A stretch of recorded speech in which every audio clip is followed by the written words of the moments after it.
ഉത്തരങ്ങളിൽ പരിപൂർണ തൃപ്തനാണ്. ഒരു ഒരു ഉപചോദ്യം ചോദിക്കുന്നത്, ഇവിടെയുള്ള മറ്റു സുഹൃത്തുക്കളും സഹോദരന്മാരും അതിൽ പലർക്കും ചോദിക്കാൻ ആഗ്രഹമുണ്ടാകും, അതിനുവേണ്ടി ഒന്ന് ചോദിക്കുകയാണ്. ഇപ്പോൾ ഞങ്ങൾ ചെറുപ്പം മുതലേ കേട്ട് ശീലിച്ച പരിചയിച്ച ഒരു ഹദീസ് ഉണ്ട്. ഹദീസ് മലയാളത്തിൽ മാത്രമേ കേട്ടിട്ടുള്ളൂ. സ്ത്രീകൾക്ക് വീട്ടിൽ നമസ്കരിക്കുന്നതാണ് ഏറ്റവും ഉത്തമം എന്നുള്ളൊരു ഹദീസ് ഞങ്ങൾ പലപ്പോഴായിട്ട് ഇങ്ങനെ ചർച്ചകൾ വരുമ്പോൾ ഏറ്റവും കൂടുതൽ കേട്ടുവരുന്ന ഒരു ഹദീസാണ്. സ്ത്രീകൾക്ക് ഏറ്റവും കൂടുതൽ ഉത്തമം വീടിൻ്റെ ഉള്ളിലാണ് എന്നുള്ളത്. അത് നബി തന്നെ പറഞ്ഞ നബി തന്നെ സ്ത്രീകളെ പള്ളിയിലോട്ട് പറഞ്ഞയക്കുന്നത് തടയരുതെന്ന് പറഞ്ഞ മറുപടി പറയുന്ന ഒരു ഹദീസ് ഇതാണ്. അപ്പോൾ വേറൊരു ചോദ്യം കൂടെ, എന്ത് പറഞ്ഞാൽ ഇപ്പോൾ ഉസ്താദന്മാർ പറഞ്ഞു തരുന്നതാണ്, തിരിച്ചിങ്ങോട്ട് ചോദിക്കുന്നതാണ്. എന്ത് പറഞ്ഞാലും മുജാഹിദീങ്ങൾ മക്കത്ത് അങ്ങനെയാണല്ലോ, മക്കത്ത് ഇങ്ങനെയാണല്ലോ എന്ന് പറയുമ്പോഴും എന്തുകൊണ്ട് മക്കത്ത് ഇപ്പോഴും 20 റക്അത്ത് നിസ്കരിക്കുന്നു? അതിനൊരു മറുപടി കിട്ടിയാൽ. ബുയൂത്തുഹുന്ന ഖൈറുൽ ലഹുന്ന എന്ന ഒരു ഹദീസിന്റെ ഒരു വാൽക്കഷ്ണം പിടിച്ചിട്ടാണ് നമ്മുടെ നാട്ടിൽ സാധാരണ മുസ്ലിയാക്കന്മാർ ഈ ന്യായം ഉന്നയിക്കാറുള്ളത്. വ്യത്യസ്തങ്ങളായ പരമ്പരകളിൽ ഉദ്ധരിക്കപ്പെട്ട ഒരു ഹദീസ്, ലാ തംനഉ ഇമാ അല്ലാഹി മസാജിദല്ലാഹ്, അള്ളാഹുവിൻ്റെ അടിമകളായ സ്ത്രീകളെ അള്ളാഹുവിൻ്റെ പള്ളികളിൽ നിന്ന് നിങ്ങൾ തടയരുത് എന്ന ഒരു ഹദീസിൽ 8-9 പരമ്പരകളിൽ അത് ഉദ്ധരിക്കപ്പെടുന്നു. അതിൽ ഒരു പരമ്പരയിൽ വന്ന ഒരു വാൽക്കഷ്ണമാണ് ബുയൂത്തുഹുന്ന ഖൈറുൽ ലഹുന്ന എന്നുള്ളത്. വീടാണ് അവർക്ക് ഏറ്റവും ഖൈറായത് എന്ന് കാണാൻ കഴിയും. മറ്റു പരമ്പരകളൊന്നും ഈ കഷ്ണം ഇല്ലതാണ്. അതുകൊണ്ട് എന്താണ് ഇത് പരസ്പരം കൂട്ടിയോജിപ്പിച്ചുകൊണ്ട് മനസ്സിലാക്കാവുന്നത്? മൊത്തത്തിൽ ഒരു സ്ത്രീക്ക് എപ്പോഴും ഖൈറ് വീടാണ്. നിസ്കാരത്തിന്റെ വിഷയത്തിൽ എന്നുള്ളതല്ല. ഒരു സ്ത്രീ പുരുഷന്മാരെ പോലെ ഡ്രസ്സ് മാറി അങ്ങാടി കൂടെ പോണതും ഷോപ്പിങ്ങിന് പോകുന്നതും ഇറങ്ങി പുറപ്പെടുന്നതും ഒന്നും ഖൈറല്ല. ഒരു പെണ്ണ് ഏറ്റവും ഖൈറ് അവളുടെ വീട്ടിൽ അടങ്ങി ഒതുങ്ങി മാന്യമായി ജീവിക്കലാണ്. നമ്മൾ നേരത്തെ പറഞ്ഞ സൂറത്തുൽ അഹ്സാബിലെ ആയത്തിന് ഇബ്നു കസീർ റഹിമഹുല്ലാഹ് പറഞ്ഞ വിശദീകരണം, ഐ ഇൽസംന ബുയൂതകുന്ന, വീട്ടിൽ തന്നെ കൂടുക, വലാ യഖ്റുജ്ന ലിഗൈരി ഹാജ, ആവശ്യമില്ലാതെ പോകരുത്, വമിനൽ ഹവായിജ് ശർഇയ്യ, ശർഇയ്യായ ആവശ്യമാണ് പള്ളി വെച്ച് നമസ്കാരം. അപ്പോൾ മൊത്തത്തിൽ പെണ്ണിന് ഖൈറ് വീടാണ്. അത് ഏത് വിഷയത്തേക്കും ബാധകമാണ്. എന്നാൽ നിസ്കരിക്കാൻ പോകാൻ തടയാൻ പറ്റുമോ? അത് പറ്റുകയുമില്ല. വീട് ഖൈറാന്ന് പറഞ്ഞുകൊണ്ട് പള്ളിയിൽ പോയി കൂടാ, പള്ളിയിൽ പോകാൻ പാടില്ല എന്ന് പറയാൻ അതൊരിക്കലും തെളിവാക്കാവതും അല്ല. ഇനി അതോടൊപ്പം സ്വഹാബി സ്ത്രീകൾ പ്രവാചകന്റെ കൂടെ ജുമുഅക്കും ജമാഅത്തിനും പങ്കെടുത്ത ധാരാളം സംഭവങ്ങൾ ഉദ്ധരിക്കപ്പെടുകയും ചെയ്യുന്നു. ഉമർ ഖത്താബ് റളിയല്ലാഹു അൻഹു ആതിക റളിയല്ലാഹു അൻഹ വിവാഹം കഴിക്കുമ്പോൾ അവർ 3 നിബന്ധന വെച്ചുവെന്നാണ്. 1, എൻ്റെ അവകാശങ്ങളൊന്നും തടയാൻ പാടില്ല. 2, എൻ്റെ മുഖത്ത് അടിക്കാൻ പാടില്ല. 3, അല്ലാഹു റസൂലിന്റെ പള്ളിയിൽ പോയി നിസ്കരിക്കുന്നത് തടയാൻ പാടില്ല. ഈ 3 നിബന്ധന പാലിച്ചിട്ടാണ് ഉമർ ഖത്താബ് റളിയല്ലാഹു അൻഹു ആതിക ബിവിയെ കല്യാണം കഴിക്കുന്നത്. ആതിക റളിയല്ലാഹു അൻഹ ഉമർ ഖത്താബ് വഫാത്താകുന്നത് വരെ പള്ളിയിൽ ജമാഅത്തിൽ പങ്കെടുക്കുമായിരുന്നു, വിശിഷ്യ ഇശാഇനും സുബ്ഹി. ഇമാം ബുഖാരി അടക്കം ഉദ്ധരിച്ച ഹദീസ് നമുക്കത് കാണാൻ കഴിയും. അപ്പൊ അവരൊക്കെ ഖൈറ് ഉള്ളത് ഒഴിവാക്കിയിട്ട് ഖൈറില്ലാത്തതിനെ പോയി എന്ന് പറയാൻ കഴിയുമോ? കൂടുതൽ കൂലിട്ടനെ ഒഴിവാക്കി കൂലി കുറഞ്ഞതിന് അവര് പോയി എന്ന് പറയാൻ കഴിയില്ല. മാത്രവുമല്ല, ഖൈറ് എന്ന പ്രയോഗം വന്നാലൊക്കെ അതിന് ഓപ്പോസിറ്റ് ഒക്കെ ഷർറാണ് എന്നില്ല. ഖൈറു സുഫൂഫി റിജാലി അവ്വലുഹാ ഹദീസിൽ വന്ന പ്രയോഗമാണ്. പുരുഷന്മാരുടെ സ്വഫുകളിൽ ഏറ്റവും ഖൈറായത് 1ാമത്തെ സ്വഫാണ്. അതിനർത്ഥം 2ാമത്തെ സ്വഫിലാണ് സ്ഥലം കിട്ടിയതെങ്കിൽ നിസ്കരിക്കാതെ പോകണമെന്നല്ലോ. ചെന്നപ്പോൾ 1ാമത്തെ സ്വഫ് ഫുള്ളാണ്, ഇനി പറ്റില്ല, ഖൈറ് കഴിഞ്ഞില്ലേ, ഇനി തിരിച്ചു പോകാം എന്ന് പറയാൻ പറ്റുമോ? ഇല്ല. നമ്മുടെ നാട്ടിൽ ഈ വിഷയം ചർച്ച വന്നതിന് ഏത് ഖൈറ് കുറഞ്ഞത് എന്ന ചർച്ചയല്ലല്ലോ. സ്ത്രീകൾക്ക് പള്ളിക്ക് പോക്ക് തന്നെ ഹറാമാണ് എന്ന വാദമാണ് കാന്തപുരം മുസ്ലിയാർ പച്ചയായി മലയാളത്തിൽ എഴുതി വിട്ടത്. സ്ത്രീ ജുമഅത്തുമായി ബന്ധപ്പെട്ട് സാക്ഷാൽ കാന്തപുരം മുസ്ലിയാർ എഴുതിയ പുസ്തകത്തിൽ അയാൾ ആദ്യ പേജിൽ തന്നെ എഴുതി, മുജാഹിദീങ്ങളെ വാദം ഇത് അനുവദനീയമാണ് എന്നും സുന്നികളെ വാദം ഹറാമാണ് എന്നുമാണ് എന്നാണ് എഴുതി. പരിഷ്കരിച്ച പുതിയ പതിപ്പിൽ അത് കാണൂല, പഴയ പതിപ്പിൽ അതുണ്ട്. അപ്പൊ ഹറാം വാദം കൊണ്ടുവന്നപ്പോഴാണ് നമ്മുടെ നാട്ടിൽ ചർച്ചയായത് തന്നെ അത് ഹറാം എന്ന് പറഞ്ഞുകൂടാ, അവർക്ക് പോകാൻ അനുവാദമുണ്ട്, തടയാൻ പാടില്ല എന്ന ചർച്ചകൾ അവിടെയാണ് വന്നത്. അപ്പൊ സ്വഹാബി സ്ത്രീകൾ, അതേപോലെ പ്രവാചകന്റെ പത്നിമാർ, പുത്രിമാർ, ഇവരൊക്കെ ഒരു ഖൈറായത് ഒഴിവാക്കി ഖൈർ കുറഞ്ഞതിലേക്ക് പോയി എന്ന് നമുക്ക് വിചാരിക്കാവതല്ല. എന്നാൽ സ്ത്രീയുടെ വിഷയത്തിൽ മൊത്തത്തിൽ അവൾക്ക് ഖൈർ എപ്പോഴും വീട്ടിൽ പരമാവധി അടങ്ങി ഒതുങ്ങി പുരുഷന്മാരുമായി ഇടകതരാതെ അതിന് അവസരമുണ്ടാകാതെ ഒതുങ്ങിക്കൂടലാണ്. എന്നാൽ പള്ളിയിൽ പോയി നിസ്കരിക്കാതെ ഷർത്ത് പാലിച്ചുകൊണ്ടാണെങ്കിൽ അവർക്ക് അത് അനുവദിക്കപ്പെട്ടതാണ്. അതിനൊരിക്കലും ഒരു നിരുത്സാഹപ്പെടുത്തുന്ന രൂപത്തിലുള്ള അധ്യാപനങ്ങൾ നമുക്ക് കാണുക സാധ്യമല്ല. ഇനി പ്രതികൂല സാഹചര്യമുണ്ടെങ്കിൽ, അഥവാ അവൾ പള്ളിയിൽ പോയാൽ ഒരു ഫിത്ന ഭയപ്പെടുന്നു, അവൾ പള്ളിയിൽ പോയാൽ അവളെ കൊണ്ട് ഫിത്ന ഉണ്ടാകും, അല്ലെങ്കിൽ അവൾക്ക് ഫിത്ന ഉണ്ടാകും, എങ്കിൽ അവൾ പോകാവതല്ല. അത് പെണ്ണിന് മാത്രമല്ല, ആണും അങ്ങനത്തെ. ഒരു ആണ് പള്ളിക്ക് എന്നാൽ ഫിത്ന ഉണ്ടാകുമെങ്കിൽ അയാളോട് പറയാം ഈ പള്ളിക്ക് ചവിട്ടാൻ പാടില്ല എന്ന് പറയാം. അതെല്ലാവർക്കും ഉള്ളതാണ്. അതേപോലെ ഭർത്താവിന് താല്പര്യമില്ല, അവളുടെ ഭർത്താവിന് അനുവാദമില്ല, ഭർത്താവിന് അനുവാദമില്ലെങ്കിൽ അവൾ പോകാവതല്ല. അനുവാദം കൊടുക്കാൻ ഭർത്താക്കന്മാർ അല്ലാഹുവിന്റെ റസൂൽ പ്രത്യേകമായി പഠിപ്പിച്ചു.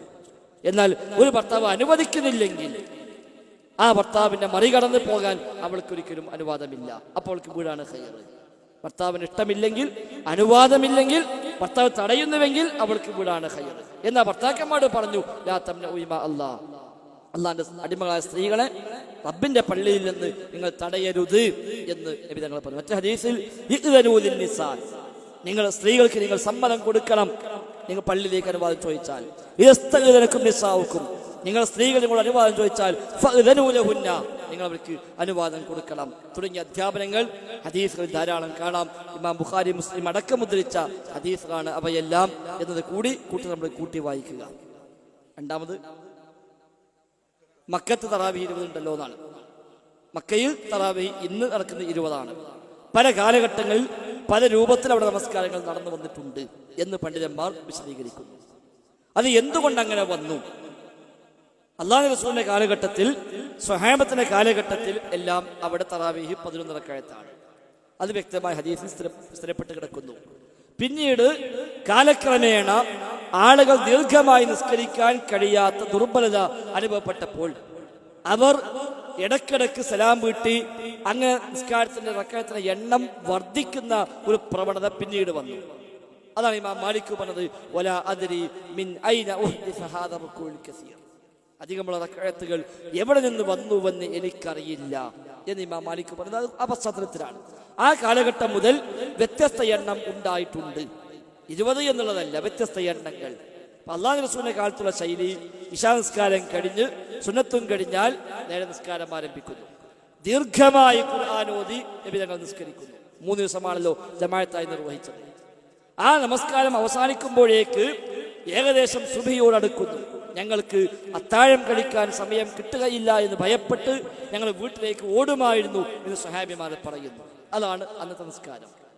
ഉമർ ഖത്താബിന്റെ കാലത്ത് ജമാഅത്ത് നടപ്പാക്കിയപ്പോഴും ഏകദേശം അങ്ങനെ തന്നെയായിരുന്നു. ഇമാം മാലിക് തന്നെ മുവത്തയിൽ ഉദ്ധരിച്ച ഹദീസ്. ഇമാം നിൽക്കുന്ന ആളുകൾ 100 കണക്കിന് ആയത്തുകൾ ഓരോ റക്അത്തിലും ഓതുമായിരുന്നു. ഞങ്ങൾ വടിയിലും കയറിലുമൊക്കെ ഞങ്ങൾ എന്നിട്ട് ചാരി നിൽക്കാറുണ്ട് ക്ഷീണം പറ്റിയിട്ട് എന്ന് അതിൽ പങ്കെടുത്ത ആളുകൾ പറയുന്നു. അതാണ് അന്നത്തെ നിസ്കാരം. പിന്നെ ആളുകൾ കാലം മുന്നോട്ട് പോന്നു. അത്രയധികം ദീർഘമായി നിൽക്കാൻ പ്രയാസം അനുഭവപ്പെട്ടപ്പോൾ അവർ ആ സമയം പാലിച്ചു. എന്നാൽ അവർ നിസ്കരിക്കും, കുറെ അങ്ങനെ ഖുർആൻ നിസ്കരിക്കും. ക്ഷീണം വരുമ്പോൾ റുകൂഇലേക്ക് പോയി അത്തഹിയാത്തിൽ ഇരുന്ന് അങ്ങനെ സലാം കിട്ടും. റക്അത്തിന്റെ എണ്ണം അവർ പരിഗണിച്ചില്ല. അപ്പൊ ചില ദിവസം 11 ആകും, ചിലപ്പോൾ 15 ആകും, ചിലപ്പോൾ 19 ആകും, ചിലപ്പോൾ 35 ആകും, അങ്ങനെ പല രൂപത്തിൽ. ഇമാം ഷാഫി പറഞ്ഞു, ഞാൻ മക്കയിൽ 20 കണ്ടു, മദീനയിൽ 36 കണ്ടു. ഇമാം ഷാഫി പറഞ്ഞിട്ടുണ്ട്. അദ്ദേഹം അത് ന്യായം പറഞ്ഞത്, ഖിറാഅത്ത് ദീർഘിക്കുമ്പോൾ റക്അത്ത് കുറയുന്നു, ഖിറാഅത്ത് കുറയുമ്പോൾ റക്അത്തിന്റെ എണ്ണം കൂടുന്നു. വൽ അവ്വലു അഹബ്ബു ഇലയ്യ, ആദ്യത്തേതാണ് എനിക്ക് ഏറ്റവും ഇഷ്ടം. അഥവാ ഖിറാഅത്ത് ദീർഘിക്കുക, റക്അത്തിന്റെ എണ്ണം കുറയുക, അതാണ് എനിക്കിഷ്ടം. അങ്ങനെയാണ് ആ എണ്ണം കൂടിയത് എന്ന് ഇമാം ഷാഫി പറഞ്ഞത് ഇമാം ബൈഹഖി ഉദ്ധരിച്ചതായിട്ട് ഇമാം അസ്ഖലാനി തന്റെ ഫത്ഹുൽ ബാരിയിൽ 6-ാം വാള്യത്തിൽ കിതാബ് തറാവീഹിന്റെ ചർച്ചയിൽ രേഖപ്പെടുത്തി കാണാൻ സാധിക്കുന്നു. അപ്പൊ അതാണ് തുടക്കം. അത് പിൽക്കാലത്ത് കാലക്രമേണ പല രൂപത്തിൽ വന്നു. ഇമാം തുർമുദി റഹിമഹുല്ലാ അദ്ദേഹം പറഞ്ഞു, അക്സറു മാ ഖീല ഫീഹി അന്നഹു 41. അതിൽ പറഞ്ഞു കേട്ടതിൽ ഏറ്റവും അധികം കേട്ടത് 41 ആകുന്നു. അങ്ങനെ ഉണ്ടായിട്ടുണ്ട്. 39 ഉദ്ധരിക്കപ്പെടുന്നു. 54 വരെ അതുമായി ബന്ധപ്പെട്ട് ഉദ്ധരിക്കപ്പെട്ടത് ഇമാം അസ്ഖലാനി ഫത്ഹുൽ ബാരി രേഖപ്പെടുത്തിയിട്ടുണ്ട്. വ്യത്യസ്ത കാലഘട്ടങ്ങളിൽ വ്യത്യസ്ത എണ്ണം ഉണ്ടായിട്ടുണ്ട്. അത് സുന്നത്ത് നോക്കി പ്രമാണം നോക്കി ചെയ്തതല്ല. ഈ ഒരു ന്യായമാണ് പണ്ഡിതന്മാർ കണ്ടത്. തറാവീഹ് 11 എന്നും സുന്നത്ത് 11 എന്നും വിശ്വസിക്കുകയും എന്നാൽ ദീർഘമായി നിൽക്കാൻ പ്രയാസം വന്നപ്പോൾ സ്വതന്ത്രമായ ഇബാദത്തല്ലേ, സുന്നത്തല്ലേ, അത് ദീർഘിക്കുന്നതിന്, അത് എണ്ണം വർദ്ധിക്കുന്നതിന് വിരോധമില്ല എന്ന ന്യായം പറഞ്ഞുകൊണ്ട് എണ്ണം പരിഗണിക്കാതെ ആ സമയം അവർ പാലിച്ചു പോന്നു. അങ്ങനെ വ്യത്യസ്ത എണ്ണങ്ങൾ വന്നു. അതേപോലെ ഒരേ സമയത്ത് വ്യത്യസ്തങ്ങളായ ജമാഅത്തുകൾ നടന്ന സംഭവം അവിടെ ഉണ്ടായിട്ടുണ്ട്. 4 ജമാഅത്ത് 6 ജമാഅത്ത് വരെ ഒരേ സമയത്ത് നടന്നത് നമുക്കവിടെ കാണാൻ കഴിയും. മാത്രവുമല്ല സ്വലാത്തു തറാവീഹി മിൻ അക്സറ മിൻ അൽഫ് ആമിൻ ഫിൽ ഹറമൈൻ എന്ന കിതാബ് കാണാൻ പറ്റും. 1000 വർഷത്തിലധികം ഇരു ഹറമിലെ തറാവീഹിന്റെ ചരിത്രം എന്ന പേരിൽ ഒരു ഗ്രന്ഥമുണ്ട്. 1000 കൊല്ലം 2 ഹറമിൽ തറാവീഹ് എങ്ങനെ നടന്നു, ഈ പറയപ്പെട്ട എല്ലാ അഭിപ്രായങ്ങളും അതിൽ രേഖപ്പെടുത്തി വെക്കുകയും ചെയ്തിട്ടുണ്ട്. അത് പിൽക്കാലത്തിൽ ഏകീകരണം വന്നപ്പോൾ 20 ഏകീകരിച്ചു എന്ന് മാത്രമേ പിന്നീട് ഉണ്ടായിട്ടുള്ളൂ. അതുകൊണ്ട് മാത്രം മതത്തിൽ അത് സുന്നത്തായി മാറുകയില്ല. ഇന്നും അവിടെ 20 സ്കരിക്കുന്ന ആളോട് ചോദിച്ചാൽ അവർ പറയും 20 സവിശേഷമൊന്നുമില്ല, സുന്നത്ത് 11, ഹദീസ് വന്നത് 11, കൂടുന്നതിന് വിരോധമില്ല. നമ്മുടെ നാട്ടിൽ തിരിച്ചാണ്. തറാവീഹ് 20, കൂടാനും പറ്റൂല, കുറയാനും പറ്റൂല. അതാ പ്രശ്നം. ഇവിടെ 11 സ്കരിച്ചാൽ കുഴപ്പമാണ്, ബാക്കി വെട്ടിച്ചുരുക്കി എന്ന് പറയും. ഇനി ഒരു സുന്നിപ്പള്ളി പോയിട്ട് 35 സ്കരിച്ചു നോക്കുക, ആകെ പ്രശ്നമാവും. ഇവിടെ കൂടാനും കുറയാനും പറ്റൂല. 20 സവിശേഷ കൽപ്പിക്കുകയും അതാണ് സുന്നത്ത് എന്ന് വിശ്വസിക്കുകയും അതിനപ്പുറവും ഇപ്പുറവും പോകൽ വിദഅത്തായി കാണുകയും ചെയ്യുമ്പോൾ ഈ 20 വിദഅത്തായി മാറി. ആ 20 സവിശേഷ കൽപ്പിച്ചു, അതാണ് സുന്നത്ത് എന്ന് വാദിച്ചു. അത് 11 സ്കരിക്കുന്നത് പോലും അതിൽ വെട്ടിച്ചുരുക്കിയതാണ് എന്ന വാദം കൊണ്ടുവന്നു. അങ്ങനെ വരുമ്പോൾ ആ 20 വിദഅത്തായി മാറുന്നു. അതാണ് അതുമായി ബന്ധപ്പെട്ട് സൂചിപ്പിക്കുക. ഏതായിരുന്നാലും അല്ലാഹുവിന്റെ റസൂലിന്റെ നടപടിക്രമം, സ്വഹാബത്തിന്റെ നടപടിക്രമം, അതാണ് അത് നമുക്ക് പിൻപറ്റാൻ ഏറ്റവും അനുഗുണമായിട്ടുള്ളത്. അത് 11 എന്ന കാര്യത്തിൽ ആർക്കും അഭിപ്രായ വ്യത്യാസമില്ല എന്നുകൂടി കൂട്ടത്തിൽ മനസ്സിലാക്കുക. അതിൽ നമ്മൾ നിലകൊള്ളുക, അതാണ് നമുക്ക് ഏറ്റവും അഭികാമ്യം. അല്ലാഹു